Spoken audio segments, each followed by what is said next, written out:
Good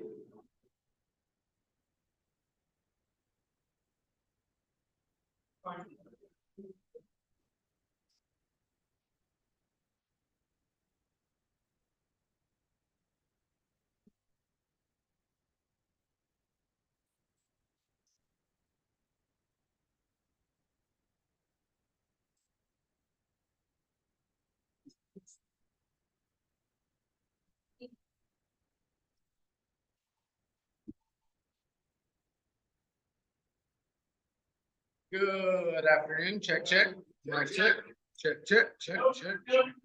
Check, check. There's one at the bottom too. Don't know that good.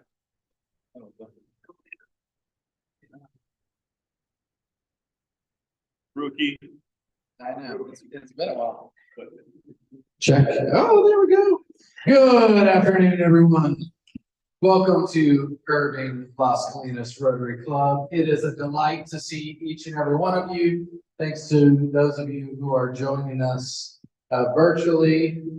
Shawnee, thank you for being here. We are excited to kick off another club meeting. We've got a great presentation from Big Brothers Big Sisters today, so we hope you're as excited as I am. Please stand. Bobby Haas is going to bring us today's invocation.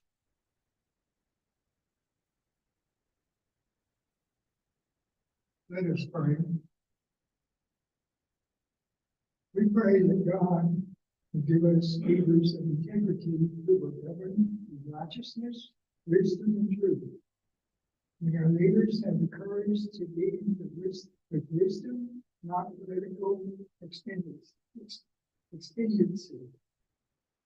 That those who see both the short and long-term implications of all that they do. We ask that you will give our leaders the convictions to go against the political parties when the parties or stances are not wise. We pray that our leaders will have common sense. Even when our leaders do not know or seek God, we pray for your mercy to guide them through and decisions in spite of themselves. We pray that our leaders will surround themselves with wise assistants and counselors, that they will be an influence for truth and wisdom among their colleagues and wisdom. We pray for their guidance and protection in moral, spiritual, and family matters, for a powerful release of God's Spirit in their homes, offices, and surroundings. Amen. Thank you, Bobby.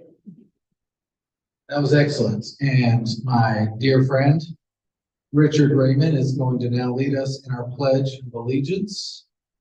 Our flag is over here. Pledge of Allegiance to the flag of the United States of America, and to the republic for which it stands, one nation under God, indivisible, with liberty and justice. Y'all may be seated. I was tempted to sing for you, but I'm going to keep this moving because Donna needs to get out of here right away at 1. So Donna is our secretary, and she is going to be letting us know about our guests and visiting Rotarians. So I'm going to turn it over to you, Donna. Thank you. We have a really nice, lovely afternoon. And it's warm in here today. I'd like to work okay, yeah. Have that effect on Can you people. introduce me? It was then I go. I'd like to welcome Aaron Austin, guest of Robert, Back. Greg Marvin, guest of Renee Santana, and Peace Montgomery, a returning Rotarian.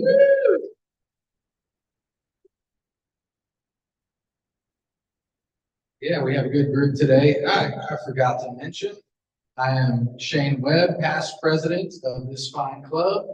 Bill LeVar is out because he had a little skin surgery today. So we will continue to remember and think of him as he recovers. but I'm jumping in for him today. We will have some announcements following our presentation, but we want to make sure that our speaker today has enough time. Now, Nakia, am I saying that right? Nakia. Nakia, okay. Nakia is with Big Brothers Big Sisters, and she's going to be giving our presentation today. So please, let's give her a big Rotary welcome.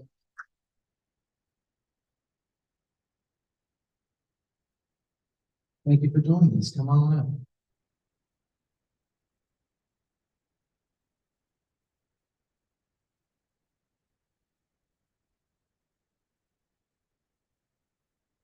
Hi, everyone. Thanks for having me, especially during this lunch break. My name is Nakia Hackett. I am the Volunteer Engagement Manager here with Big Brothers Big Sisters. I'm going to give you a quick presentation. I heard y'all like to get out a little bit early sometimes, so I'm going to wrap it up and let's y'all have questions, okay? So, oh, sure. Can y'all hear me? Can y'all hear me? Could you hear me before? All right, I'll start over. I'm Nakia Hackett. I am the Volunteer Engagement Manager here with Big Brothers Big Sisters. And I want to say thank you for having me. I heard y'all may like to get out a little bit early, so I will do my best to wrap up, but answer any questions that you have, okay? So first and foremost, I know your hands may be full, but if you can, raise your hand for me if you're familiar at all with Big Brothers Big Sisters. Okay, we got a few folks. Thanks, y'all. Okay. And first and foremost, before I get started, I want to say thank you to the Rotary Club for having me back for the third time. I'm ever so grateful. And I'm very grateful and happy to see so many familiar faces too. But I want to go ahead and start by talking about what we do. We are a volunteer mentor organization. And as a volunteer manager, my job is to look for volunteers and make sure they stay happy. Okay. Now, our mission is to make sure that children are getting one-to-one support from a loving and caring adult that they have in their life consistently. And so the one thing that makes us different is we don't do group mentoring. We partner you as an individual with one child for a year. We do that based on what are your interests, what are your goals, what are your expectations, and we do the same. We match that with that child and the family as well to make sure that we're making the best match possible. So, for example,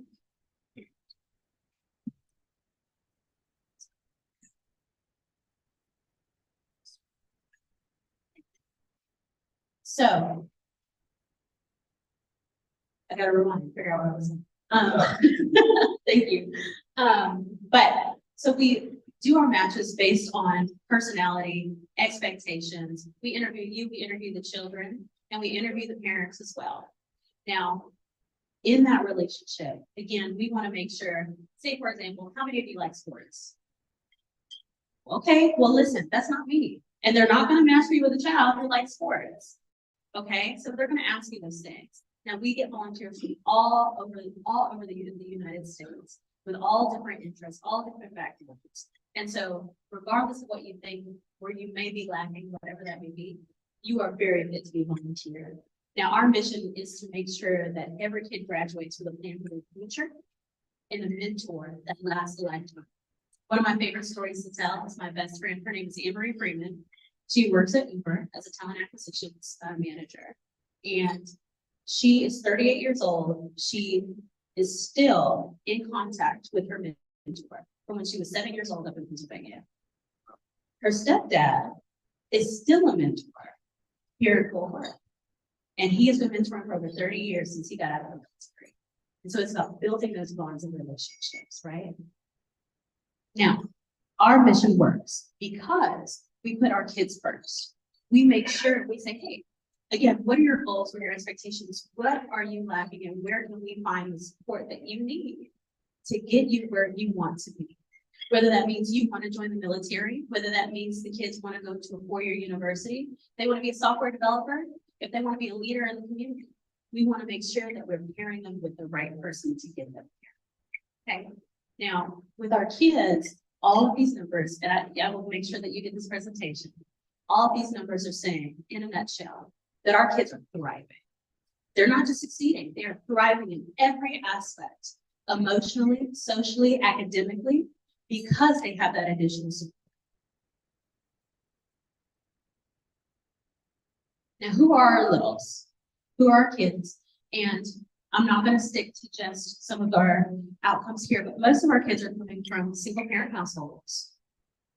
Some are coming from households that have experienced parents who have experienced incarceration.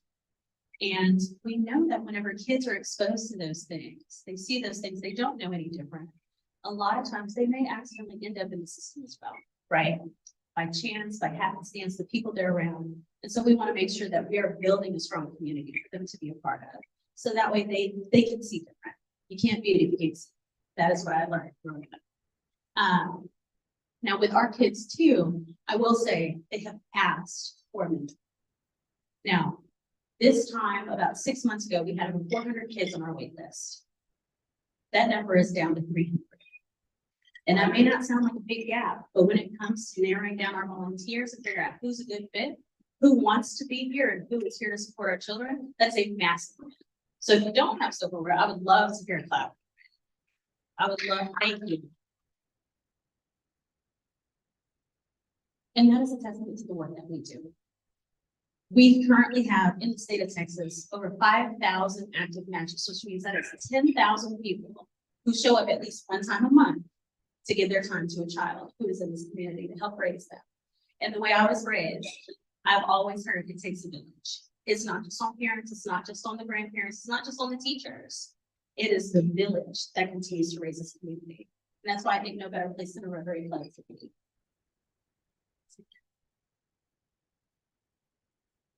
And so I'm going to pause for a sec and see if anybody has any questions, whether you're online or in person. Sure. What's the biggest reason why you would have more than we're coming to get? Yeah. So 400 to 300 in 98 years, I will say, we have hit a record high. And so the question for those of you who are online, finding those mentors, how do we close those gaps in a nutshell? I get that right. We have changed the way that we do our recruitment practices very significantly. A lot of it is online. As we know, most people are interacting with something online, whether that be Instagram, Facebook, Snapchat, all of the above. And they say, we're making sure our ads were targeted in specific areas to like people. So if we have someone who has parents who may be incarcerated, those advertisements are going to people who may be on certain distribution lists to make sure that they're getting specific advertisement. And not just that, I'm at every place between Anna and Terrell, Texas, at a minimum 5 times a week, making sure that people know that we're still here. The one thing that I did hear when I started about 1.5 years ago in this position was, we didn't know Big Brother Spaces just existed, not in this area. And I said, well, that's unacceptable. Let's change it. And so if that answers your question, I'm all over the place. And so on that, if you know of any places where I should be, if you attend church, if you are, any of your alma maters, whatever that looks like for you, if I need to be there, and there are kids who want support, let me know. Because I'm also connecting families with our mission to make sure that their kids have an opportunity to get mentorship if they would like it. Thank you for the question. Anyone else? Great. So I've already talked a little bit about why our experience is unique. And I'm a storyteller. I've been in education for over 10 years. And so bear with me. I had a chance to speak with someone who wanted to be a volunteer earlier this week. And I said, well, tell me a little bit about your motivation, because I have a chance to meet with some of the parents and talk to them and ask the parents, well, why are you including your children in this program? And this man who was coming in to be a volunteer said, my dad was incarcerated. And I went through a lot when I was growing up. And I said, tell me a little bit about that. And without sharing too many of these details, he said, I want to make sure that I'm present for a child, so that way they don't have a similar experience as I did. I want them to experience something outside of the home and something positive. Whether that means going shopping, going to a concert, going bowling, we do all of those things. And so making sure that they have those experiences where they may not have had the opportunity otherwise. So 90% of our bigs who decide to volunteer with Big Brothers and Big Sisters say that they're proud of the work that they've done in their community. Coming from a small town, I can attest to just being there and being present for a child and the people around me and the people I love and working with nonprofits here. It makes me happy. It makes me proud to do the work that I do. Because nonprofit is not for the faint of heart, I'm telling you. 85% of our alumni, whether it's our children who have grown up or the adults, they believe that their involvement with our organization has changed their life for the better. And if we keep going in the slides, I'm going to talk a little bit about some of our post-secondary programming here in a little bit. And I'll tell you about my experience and why I'm so devoted to what we do here at Big Brothers Big Sisters. But before we get there, I'm going to talk about our programs really briefly here in the Irving area in Las Colinas. Two of the biggest programs where we have the most need are number one at Irving High School. We have about 50 kids still on the wait list from the beginning of the school year. You meet with them one time a month in the evening. We cater dinner, so you don't have to worry about that. It's about 6:30 in the afternoon, and it's only an hour. Throughout the rest of the month, we give you the prompts to work with those young people. If they have conversations, of course, because they're high schoolers, I'm having girl problems, I'm having boy problems. You might get some of that too, right? But those kids are asking and looking for direction. They're looking for that additional support. And it's a very, very light. If you have questions for me after the presentation, please, I will be here. And then the other program that gives us a little more loosey-goosey, if you will, it's 2 to 4 times a month, and it's our community-based program, where you go out into the community and involve your little in things like your Rotary Club. You involve your little in things like if you like to golf, if you like to go walking and hiking, if you like to go to your public library, expose them to those things, right? That is what the community-based program is. We also have a lot of events that we do. We're partnered with the Dallas Zoo. We have the Arboretum, where we have an Arboretum Takeover Day. And so it's a lot of fun to have the community see the work that we're doing and then see that they want to get involved as well. And if you keep going to that next slide, this is the post-secondary program. And before I get into it, I'm going to pause here, take a breath, see if anybody has any questions. Great. So post-secondary programming is exactly what it sounds like. College, career, military, whatever a young person is looking to do. Now, a little bit about my experience. I don't know if y'all can see that presentation from here, but on the second line, you see a program called Year Up. They just rebranded. It is called Year Up United now. I was the beneficiary of that program. And it is now one of our post-secondary programs for our littles in high school to transition into, if they choose to. Now, it is a 1-year program. The first 6 months is all education focused. You're getting all your college credit hours. You're working towards a certification in either business, IT, or software development. My second 6 months, I did a corporate internship at Bank of America at US Trust, is what it was called at the time, the private bank, the wealth management. And it was required that we had a mentor. But the biggest part about that is the man who started Year Up was a big brother in Big Brothers Big Sisters. And that is why this mission is important. Because I continue to be a beneficiary and I continue to give back to my community. I now sit on my alumni board. I'm a community service person, so I am doing things for that as well. But again, having the opportunity and making sure that I can present it for another young person to benefit in the way that I have and continue to this day, I want to see. And I think that's all we can do and what we should be doing as adults in the community is putting back into our youth. So there's a few ways to enroll. I did bring my laptop if you want to put some information in. Or you can also take one of my business cards on the way out. I will make sure that Terry gets all of the information to distribute just like last time. And if you'd like to sign up, let me know and say, hey, Nakia, I was at your presentation during our Rotary meeting. And yeah, we'll get you going from there. So the biggest thing is once you complete your application, I tell people from the get-go, we will ask you for your social security number. And yes, you can laugh. It's because we work with children, so we have to, right? Once you finish that application, we're going to ask you for some references where we say, hey, we want to know who this person is as a whole. We want to get to know their personality better. We want to get to know what they've been involved in. And so we can make sure that we're making the right match for that family. Third is the interview. It's very conversational. I'd say budget about an hour. So the ladies are really nice. They've been doing this for over 20 years. So I promise they know what they're doing.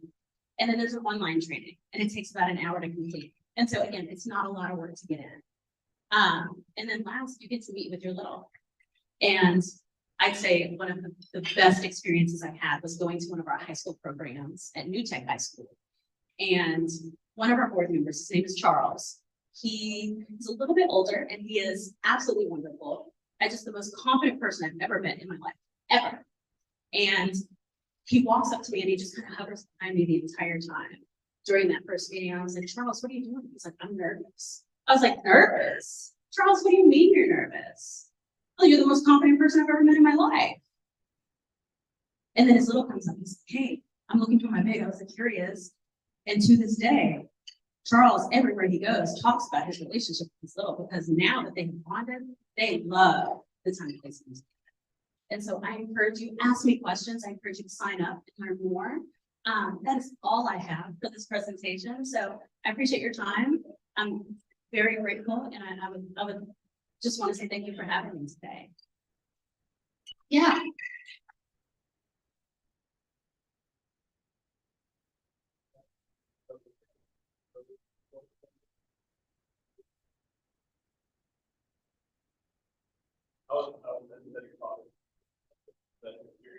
Okay. So I encourage you to like that next time. I would get to a house, but it doesn't have to about the person. I did it when I was in college, so for that time, that student, he was an he then had really big brothers and network traveling, but he went to family, that was jail, all the time. Again, I encourage you, but second,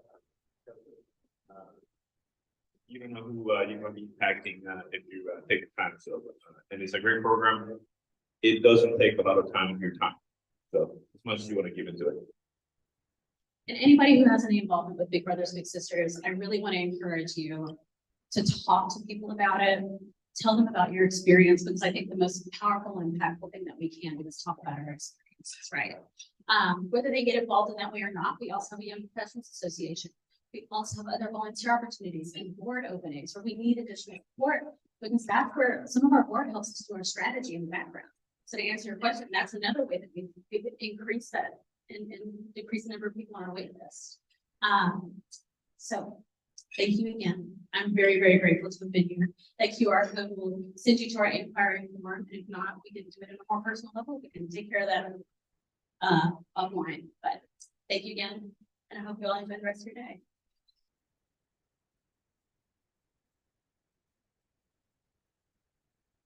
Excellent job, sister. Yes, mentoring is one of the ways that you can transform a person's life. I'm privileged to have had many mentors throughout my life.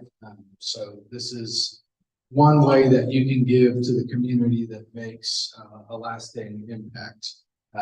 I did not do Big Brothers Big Sisters, but I was a mentor for a parallel organization. And it is a wonderful thing and very fulfilling. So please consider that if that's in your wheelhouse to do. It is appreciated and really changes the child's life. Awesome. I know that we do have some announcements today. Lynn, did you want to say something about the flags that you have? Okay, excellent. Yes. So we're still, we have some of the state flags that we've used before, and so those are being sold for $1 a piece into the buckets. If you still want to do that, I think there may be some left. I've heard otherwise from Bill. About 30 left, so there's still time. You may not have the most choice, but there'll be something good for you. If you're curious about a state flag that may be meaningful to you or your family, would make it a really nice Christmas present. So you can't beat $1. All right, and I've got Val Bozak coming up, our foundation chair, and she's got a.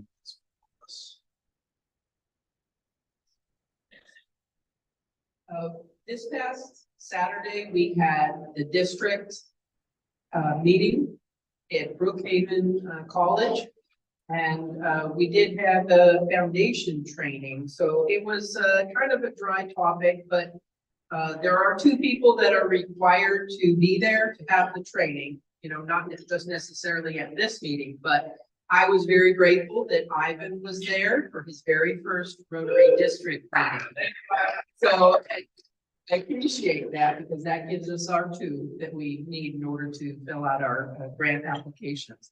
And you were so excited after the meeting, if you wouldn't mind coming up and talking a little bit about, you know, what you heard and learned and all of that.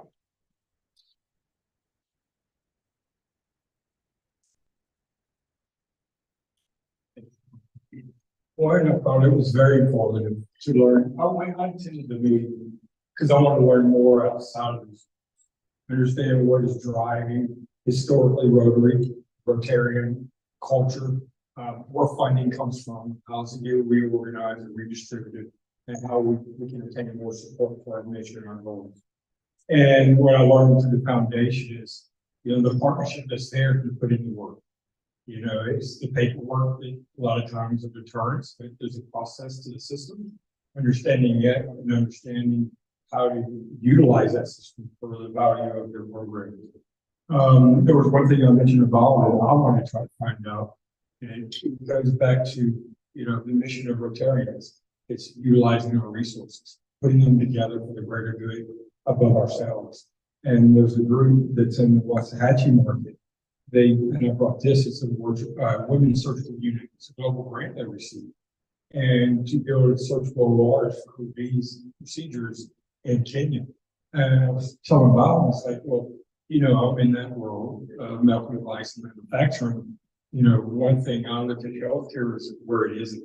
And I understand infectious disease is a major problem in our country, but worldwide it's even more problematic in regards to numerous infectious diseases. Well, I manufacture these here in the U.S. These products that typically are $50 a test for an FDA approval test. I manufacture the same ones that are licensed by the big corporations that charge them to manufacture these for less than $2 a piece. So we utilize these in healthcare today to do screenings, and then you reflex back is what we call it. When you need to have that final approval or validation of infection. And this is a tool in their country. It's manufactured here. They don't product FDA approved or either medical device that are manufactured anywhere. So my goal is to reach out to them, explain to them, share with them that for pennies on the dollar, I can help provide them tools. So it gives them broad outreach into their international goal of bringing OB safe procedures and search for alternatives to market. So I learned that it's a village. You mentioned that. I firmly believe in a village, but our village is worldwide. And how can we pull together and attending these meetings, learning more about what our outreach really means and how to really reach out to each other, even across borders, countries, states, so forth. So thank you. Thank you, Ivan. And it's just a great opportunity for networking and to see how else we can serve others.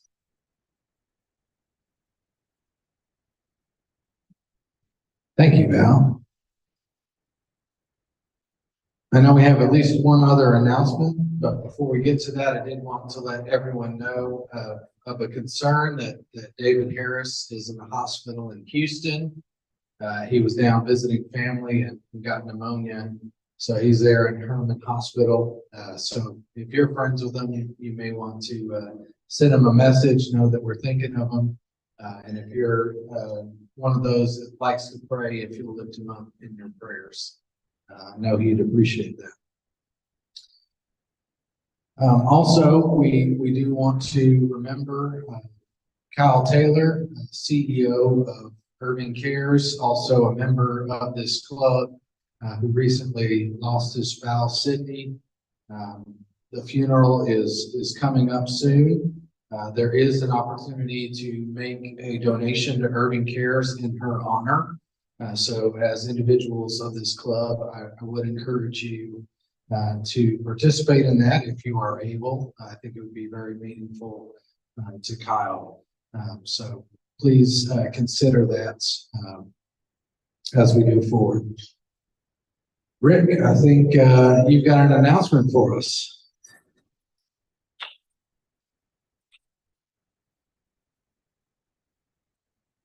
All right, here comes the ding-a-ling. I mean, the bell, that's what it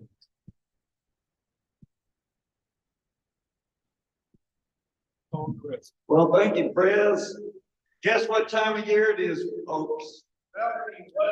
Bell ringing time, that's right. Hey, it is a pleasure for me to welcome a fellow Rotarian, the Lieutenant Richard Reynolds. Richard, tell us what's coming up for the bell ringing season. Well, thanks, Rick. Just so you are aware, we have already kicked off our season. We started November 4th with our Hobby Lobby locations in Grapevine and South Lake. And we'll be bringing those on Saturday. The Walmarts and the Sam's open up. So we got more ringers that are being prepared to be placed at those locations. We had our kickoff at Irving City Hall, and it was a great night. Thanks to Mayor Rick and the City Council for letting us do that there. In addition, we're going to do a similar kickoff. I'll be at the South Lakes Council meeting Tuesday to do a kickoff there. In addition, we're going to have Coppell's mayor ring with us on our mayoral challenge day, which will be December the 14th, excuse me. So we'll have 3 mayors for Irving for the challenge. As far as the Rotarians ringing, we have a sign-up sheet that Rick is helping us organize. We're going to ring 4 Saturdays starting the 30th of November at the Walmart in Irving. So if you want to sign up and help us ring, we definitely would appreciate that. In addition to just physically ringing the bell, we are in the age of technology, and we have a wonderful thing called a virtual red kettle. So if you would like to set up your own virtual red kettle to distribute the link to your friends, coworkers, colleagues, family, you could send me an email, or I can actually send a document probably to Terry. Maybe she can distribute that to the list. And it's a fun way for you to kind of compete with each other to see how much money you can raise. And all it takes is a few keystrokes on a keyboard, and it helps us tremendously. Every dollar, every penny that we raise virtually and in the kettle stays here in Irving to help our citizens. And we appreciate your support. Thank you. Stay up here with me. Thank you, Lieutenant. So 4 Saturdays, 4 time slots, 2 people per time. How many people is that?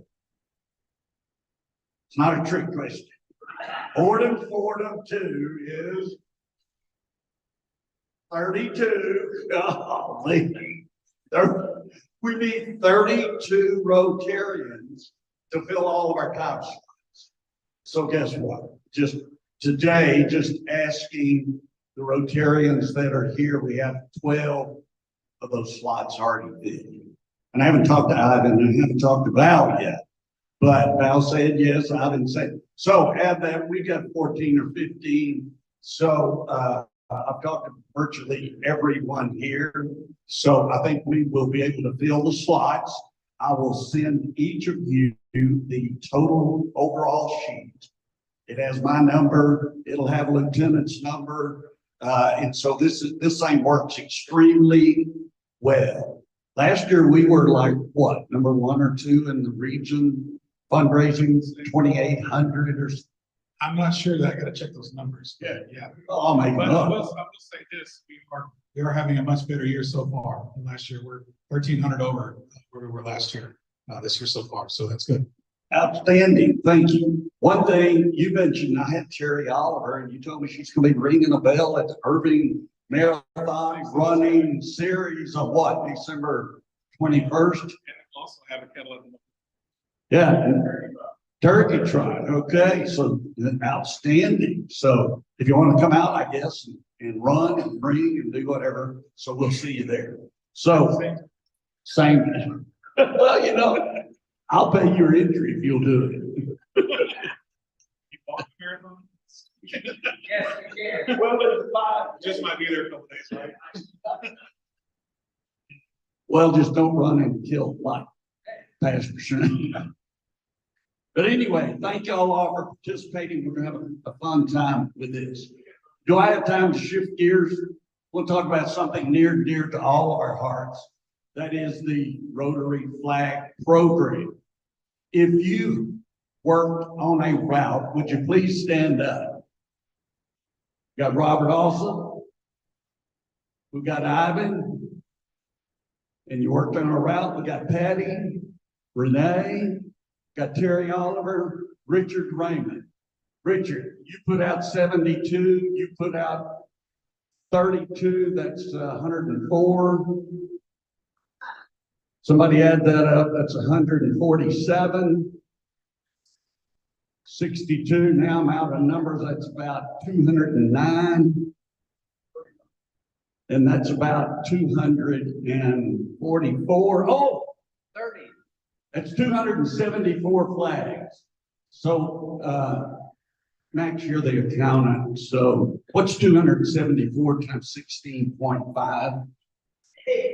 Now you got a calculator phone. Tell me right fast. Bob, how much? 4,000. 4521. Look around and thank those teams, those people. That's how much money we saved that we did not pay Boy Scouts or somebody else to place those flags. That money goes straight into the budget, straight to the bottom line, that then we can use for Dr. Bill LaBar's budget this year for the things this club does. I got to tell you, that's an outstanding number, $4,500. So let's give those teams a round of applause. You want to make an announcement or shall I? Okay, so to acknowledge our Boy Scout teams, every year at Pastor's Church, Presbyterian Church right up the street, we will host our Boy Scout or Scout teams, and we would invite you Rotarians to come and meet the other part of the teams that put out the other 1,300 flags. So join us on Sunday, November 24. Sunday, November 24, 4 o'clock. Come meet the teams and the people who do a lot of this work.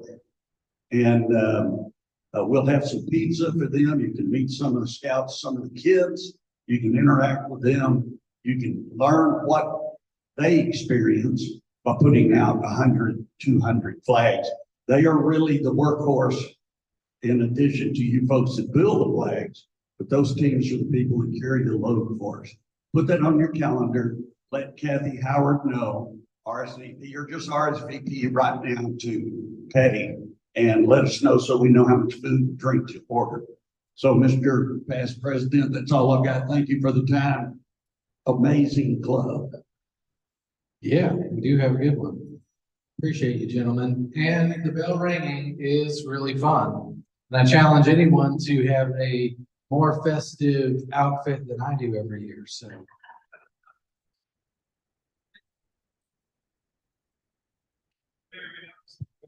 All right, Lynn's going to tell us what flags we have left. You guys, okay, since this is a fundraiser, you just have to put $1 in the bucket. We have Colorado, Connecticut, Delaware, Hawaii. What? Yeah. Hawaii.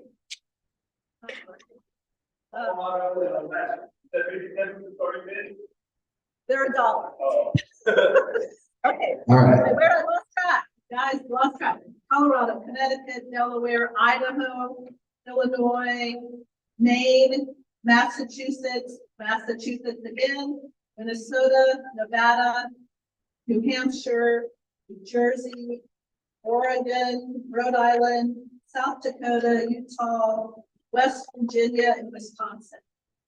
If I thought about it, I would have sang that little song, remember the 50 United States? One of my Anyway. Thank you, Lynn. So yes, and I know you guys are disappointed, but I took North to do this. I have relatives there. Anyway. All right. We might have the microphone for a few more seconds. I invite you to please stand while we still have a moment. Were there any other announcements for the good of the club? I appreciate all of you. Come back next week, bring a friend. We want to keep this party going and continue to have service above self. Our very own Ivan Lennox is going to lead us in the four-way test.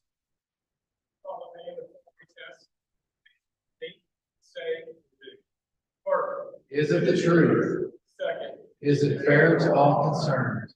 Third. Will it build goodwill and better friendships? Will it be beneficial to all concerned? Thanks, brother. Y'all have a blessed one. Until we meet again.